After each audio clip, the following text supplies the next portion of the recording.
हम तसउरिया में पड़ गली हो, दुबारा गईल बालम। हम तसउरिया में पड़ गली हो, दुबारा गईल बालम। कह तू त मोरी धन माई के बोलवती, कह तू त मोरी धन माई के बोलवती।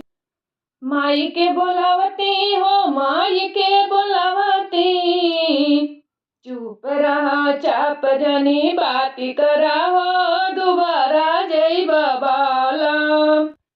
चुप रहा चाप जनी बाती करा हो, दोबारा जई बालम। हम तसउरिया में पड़ गली हो, दोबारा गईले बालम। हम तसउरिया में पड़ गली हो, दोबारा गईले बालम। कह तू त मोरी धन सासू के बोलवती, कह तू त मोरी धन सासू के बोलवती। सासू के बोलवती हो, सासू के बोलवती। चट कर पट मोटर कार करा हो, मोटा जई बालम। चट कर पट मोटर कार करा हो, मोटा जई बालम। हम तसउरिया में पड़ गली हो, दोबारा गईल बालम। हम तसउरिया में पड़ गली हो, दोबारा गईल बालम। कह तू त मोरी धन भाभी के बोलवती, कह तू त मोरी धन भाभी के बोलवती। भाभी के बोलवती हो, भाभी के बोलवती। चुप रहा चाप जनी बाती करा हो, दुबरा जई बालम। हम तसउरिया में पड़ गली हो, दोबारा गईल बालम। हम तसउरिया में पड़ गली हो, दोबारा गईल बालम।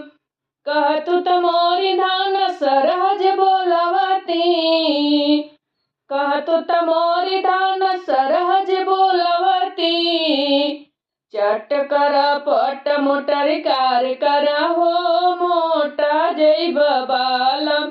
चट कर पट मोटर कार करा हो, मोटा जई बालम। हम तसउरिया में पड़ गली हो, दोबारा गईले बालम।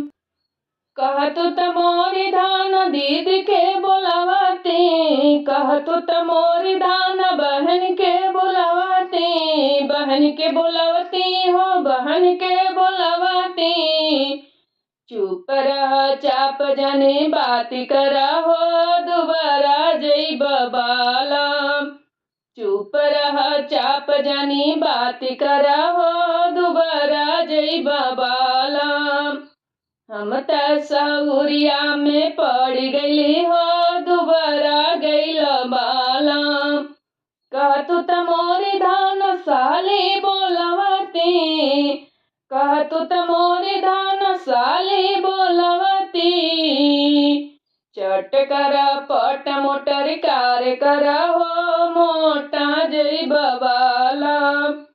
चट कर पट मोटर कार करा हो, मोटा जई बालम। जब से सउरिया में पड़ गली हो, दुबरा गईल बालम।